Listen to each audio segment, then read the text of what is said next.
Borthakur IS academy প্ৰস্তুতি আৰু অধ্যয়নৰ নিৰ্ভৰযোগ্য ঠিকনা। Hello everyone, welcome to the Hindu analysis for 21st May 2021. Let us begin with the first article today. Aerosols can travel up to 10 meters. Ventilation is the key, says government. So one of the ways to combat the transmission of COVID-19 from one person to the other person or one person to multiple people is through better air circulation in a community defense that protects all, according to a report by a government scientific body. So one of the first things that we understood about the transmission of COVID-19 is it had become airborne in the early stages itself, meaning it can transmit through air from one person to other person, infecting the non-infected. Now, an advisory was issued by the Office of Principal Scientific Advisor to the Government of India and said that aerosols can be carried in the air up to 10 meters, and the only way to combat it is by improving the ventilation of indoor spaces, and this act will ensure the reduction in transmission of COVID-19 as a way directly curtailing the spread of COVID-19 in closed spaces or indoor spaces. Now the report states that there was a need to remember the simple measures that could reduce the transmission of SARS-CoV-2, and according to this body, ventilation can decrease the risk of transmission from one infected person to the other. Just as smell can be diluted from the air through open windows and opening doors, and using such exhaust systems like ventilation systems or whatever you call it, and use of directional airflow will decrease the accumulated viral load in an area, reducing the risk of transmission from one person to the other person. Now we understood that the transmission of COVID-19 took place through droplets in the initial phases of COVID-19. But we have much better understanding of what is the ways that COVID-19 has been transmissioning from or spreading from one person to the other person. So we now understand that it has become aerosol. Air transmission is one key method of transmission of COVID-19. That is where the concept of 2 gaj ki dur or 6 meters or 6 feet of distance from one person to other person came, because when extensive studies were conducted, the distance was far enough, like 6 meters or 6 feet is far enough to ensure that the virus dies or it loses its potency by the time it travels to in between the 6 feet or 6 meters of space. The second thing is droplets. Like again I said, the farther the droplets traveled was 2 meters. Again the 2 gaj ki dur came. But now a new study conducted by this group says that the initial thought that it is going to lose its potency or its strength by 2 meters is false. Aerosols can sustain their full energy, or the virus in aerosol form can sustain their full energy for at least 10 meters, which puts the entire 2 meter argument into question. But at the end of the day, though till now the 2 meters distance between social distancing, as we call it, has been pretty much effective, and this particular understanding or this particular discovery doesn't change much in terms of us combating COVID-19, but it will certainly help in answering certain questions as to why the transmission rates has been so higher in public spaces and also in closed spaces. Coming to the next article, declare mucormycosis an epidemic, center to states. Why are they recommending it to be declared as an epidemic? One, it will lead to all such cases that were discovered to being reported to the government of the state or center. Before getting into what the order states, let us understand what mucormycosis is. So it is an aggressive and invasive fungal infection that can affect various vital organs such as brain, cause internal damage to the ear, nose, throat and mouth. And one thing that you have to remember about this particular fungal infection is it is not contagious but can be fatal if not detected early. So yesterday there was this news report coming out of Karnataka stating that the moment the state government of Karnataka declared the black fungal infection, this has been dubbed as black fungal infection or invasive fungal infection disease. The moment the the state government of Karnataka reserved certain beds for this disease, they immediately filled up. Meaning, one thing you have to understand from this is, whatever the mucormycosis is, it is prevalent in COVID-19 patients, and this is a crisis at our hands in addition to the COVID-19 pandemic. Now, what is the prevalence of it? The Center for Disease Control and Prevention of US government calls it a serious but rare disease. A computational model by Arunalok Chakrabarty estimated a prevalence of 0.14 cases per 1,000 individuals in India. Though this is very minute, but due to the lack of understanding or failure to detect this infection in early stages, we are losing people who successfully fought COVID-19 but couldn't detect this viral infection or fungal infection in them and lost their lives because they couldn't get treated for this. So what is the underlying cause of getting this mucormycosis? One, diabetes. This seems to be the most underlying cause, and doctors are suggesting that the indiscriminate use of high doses of steroids in treating patients could be a trigger for this disease post-COVID-19 infection. As I said earlier, people who successfully fought COVID-19 lost their battle fighting this fungal infection. One of the main reasons is they have already underlying conditions such as diabetes, and due to the high usage of steroids to fight COVID-19, their immunity has been already compromised beyond reproach. And when this fungal infection gets into you, there is no coming back out of it. So what is the cure for these diseases? The main cure seems to be the use of antifungal drugs given over a period of extended time, that too under strict observation, and in certain cases where the infection has spread aggressively, surgery might be the only way to save the patient. Now, the union government, to address this issue, has asked state governments to declare this disease or fungal infection as epidemic.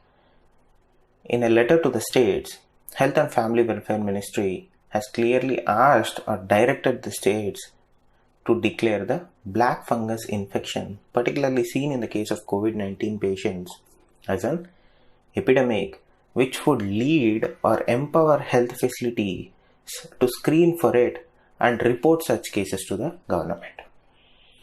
Now this has become a new challenge because we are already fighting COVID-19 second wave aggressively, and resources are all being diverted towards addressing the pandemic or getting the pandemic under the control. But right now, with this additional worry both in patients and in doctors, not to mention the government of India and the governments of state, this is certainly going to complicate our COVID response and our fight to save the patient's life. Moving to the next article, Delhi HC asks hospital to install oxygen plants. Now, this direction from a High Court of Delhi doesn't surprise anybody. One of the first things that we realized early on in the second wave is, first, lack of logistics to transport oxygen from manufacturers to hospitals. Remember, we were never out of oxygen. We had ample enough capacity to manufacture oxygen, whether it may be industrial or medical. What we failed to ascertain or anticipate was the issues in logistics terms, where we didn't have enough tankers, particularly the cryogenic tankers and oxygen cylinders, to transport oxygen from manufacturers to hospitals. And in case of hospitals, they didn't have enough infrastructure to store the liquid medical oxygen that was being ferried to them from manufacturers.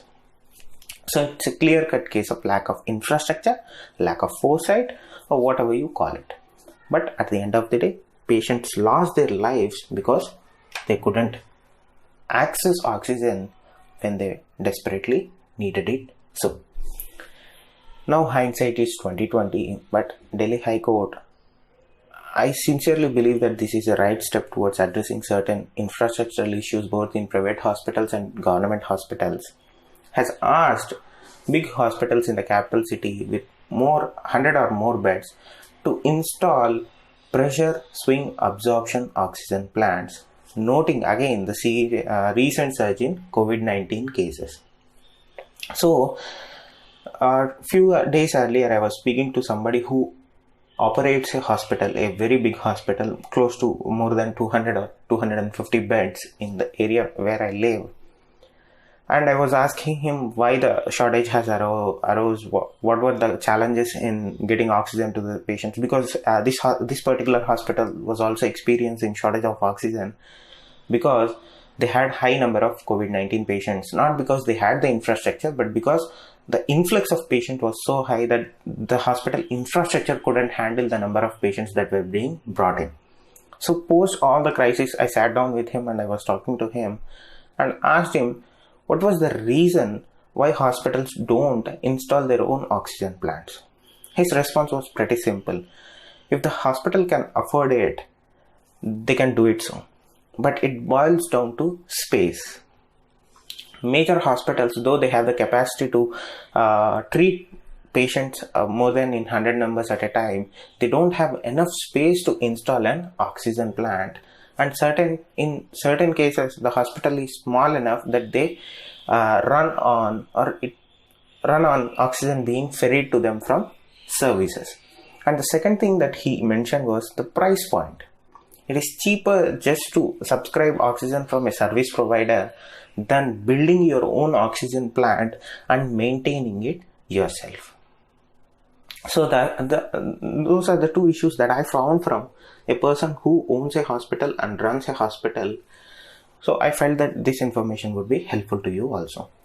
Now, post this second wave, post this crisis, I sincerely hope that the government and the courts and civil society, or whatever you call it, will come together and ensure that the medical community in India will also wake up to the fact that you cannot no longer outsource critical needs to outside sources. You have to be self-sufficient, at least in terms of ensuring critical need of oxygen to patients in a crisis. Moving to the next article, again in line with the concept of poor infrastructure in health infrastructure in India, the fault line of poor health infrastructure. So the question rises,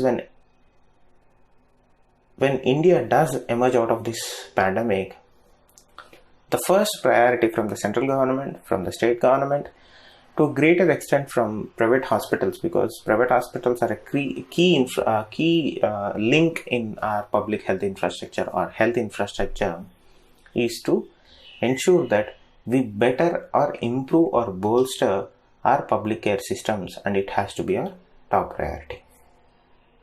So one of the first things that we noticed was the abysmally poor state of country's health infrastructure. Nobody at this point is denying this. We have data to back this up also, because according to World Bank data that was released in 2017, not even recently, but 2017 itself, we were very far behind compared to our neighbors and other countries. India had around 85.7 physicians per 1 lakh people in 2017. If you want to do a statistical analysis of what would be the case in 2021, just add 2 or 3% to the percentage of physicians and add 10 to 15% of population to the 1 lakh number quoted here. Things have increased in terms of population, but not in terms of infrastructure. What is the reason for this? The situation is a direct result of appallingly low expenditure on public health infrastructure and public health as a whole. Even though the current government says that we have increased our public health public health spending, the fact lies that it hasn't gone up by a large percentage, not to the extent that it will answer the deficiencies in our public health infrastructure. Now, this can be attributed that there is a clear lack of coordination between the central and state governments. Remember, health is a state subject. But majority of public health crisis answering organizations or bodies function under central government. Example, ICMR. Other public health research and coordination agencies function under central government. But health is a state subject. This pandemic bear led to the fact that there is a clear-cut lack of coordination between the public health policies that the state governments are formulating. What the consensus should be is that they should be working in tandem with the central medical agencies, but that is not happening. For whatever reasons, whatever the health policy that states are formulating, they are completely unrelated to what are the guidelines that were being given out by the central medical agencies. Now this calls for a complete understanding and coordination between the central controlled medical agencies or central agencies and state governments in bringing out a robust public health policy or bill to meet the particular demands or specific demands of that state. Now, what is the problem here? Low levels of public health provision, as India has among the highest out-of-pocket expenditures. What is out-of-pocket expenditure? Money that people spend on their own at the time they receive healthcare, which most of us do. Even I think probably you also have seen certain cases in your own family. When you go to hospital, either you or your parents are spending money out of your pocket to receive that healthcare and for that medicines that you have to buy to treat yourself or your loved ones. So that is why India has always the highest out-of-pocket expenditure. If you come from a middle class, if you come from a well-to-do family, this doesn't affect you to the greater extent. Think about people below poverty line. Think about people who are one disease away from pushed into poverty, which is almost a large extent of our semi-urban population and rural population. So when the first wave hit us, our response was led from the central government and responsibilities were at the hands of the central government. But from the initial, the central government has also received a lot of criticism during the first wave of its handling. So I personally felt that the central government gave or transferred the responsibilities from their hands into the state's hands in the second wave. Now we are seeing how their response has been. To be pretty blunt, it has been very abysmal, both in terms of central response and in terms of state response. Now, the central government, as I said earlier, has shifted most of the responsibilities to the states, including that of procuring vaccines, which we by this time know that the only way to come out of this pandemic is through vaccination. As a result of it, various state governments have floated global tenders to procure vaccines in the next coming months or so. So the question rises here, during a health crisis in India, should the response be a central coordinated one or a decentralized management? The author of this article says that in times of critical crisis, the response should be a centralized one. This I disagree with. From whatever we are seeing, both in other countries and Indian subcontinent, particularly when you compare our response with their response, one thing stands out glaringly. One, when other countries are dealing with such health crises, their response to that crisis is pretty decentralized. And when it comes to our response to crisis, if the power of decision making is at the hands of center, it is centralized. When you try to bring in some decentralization into the decision making process, albeit transfer the responsibility to the states, again the decision making lies in the hands of few people, that is in the CMO or the chief minister himself. So though we are saying that we are decentralizing the management of crisis, we are essentially transferring from one power structure to the other, but not decentralizing in spirit. We are just saying that we are decentralizing, but we are not. So the question of a decentralized management doesn't hold water in Indian context, because at every point of time somebody is managing something alone. And during these crises, it became clearly evident that centralization of crisis management doesn't work in India. The only way to come out of this is decentralization of management. If you have been reading the news, you clearly understood that few IAS officers, few district administrative officers, few health officers who foresaw the second wave ensured enough supply of oxygen, enough supply of medicines to wither through the second wave, and they have been pretty successful. So just imagine if the power is in the hands of different individuals who can make decisions on their own and on the spot to answer the crisis that we are seeing. So we need a mix and match of centralized and decentralized, but the author suggesting here that we should have a more centralized approach doesn't bode well for India. The problem that we are struggling is high centralization of power in hands of few. We need decentralization of management. Not only this crisis, to effectively answer the future crisis, we have to have more robust decentralized management systems in place. So in April 2020, CEDA came out with a policy brief where, among suggesting other measures, it also recommended a creation of a pandemic preparedness unit. This unit works under the aegis of central government, and this unit, which was supposedly recommended by the CEDA, would streamline disease surveillance and reporting systems. So this is the interesting point here. Streamline disease surveillance and reporting systems. This is the interesting point here. Streamline disease surveillance and reporting systems. What India right now has in terms of surveillance of diseases and reporting of those such observations is not clear.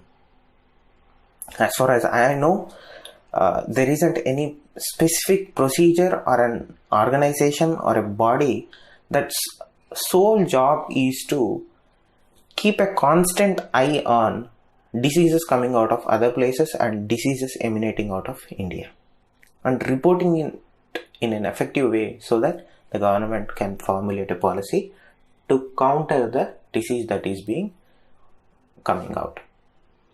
So we need an agency, we need a body that acts independently, that is funded sufficiently, that is staffed sufficiently, so that they can do surveillance of diseases in a very effective and a hawkish manner, and ensure or develop a reporting system that puts the governments, both central and state governments, the medical bodies, at moment's notice when something of this scale is in developing stages itself, so that our response is far more strategic, like laser beams, and far more effective in nipping this kind of diseases at the bud itself.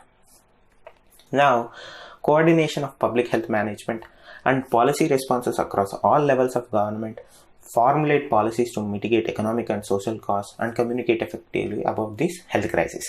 These things should be the mandate of the particular unit. If the government of India or state governments, if state governments are willing to go that far, if they are coming out with certain bodies or government bodies that sole job is to surveil diseases and report them, these things coordinate public health management and policy response across all levels of government, formulate policies to mitigate economic and social costs, and communicate effectively about the health crisis. These things should be the mandate of that said units. Now, the central government needs to deploy all the available resources to support the health and livelihood expenses of COVID-19 ravaged families immediately. Yeah, true. We have to help those people who lost their life savings and everything in their life just so that they can save a family member or themselves from this COVID-19. As and when, again, we emerge on the other side of the pandemic, improving, bolstering, helping, or reimagining public healthcare systems have to be the top priority for all governments, both central and state. Coming to the next article, China completes Tibet Highway.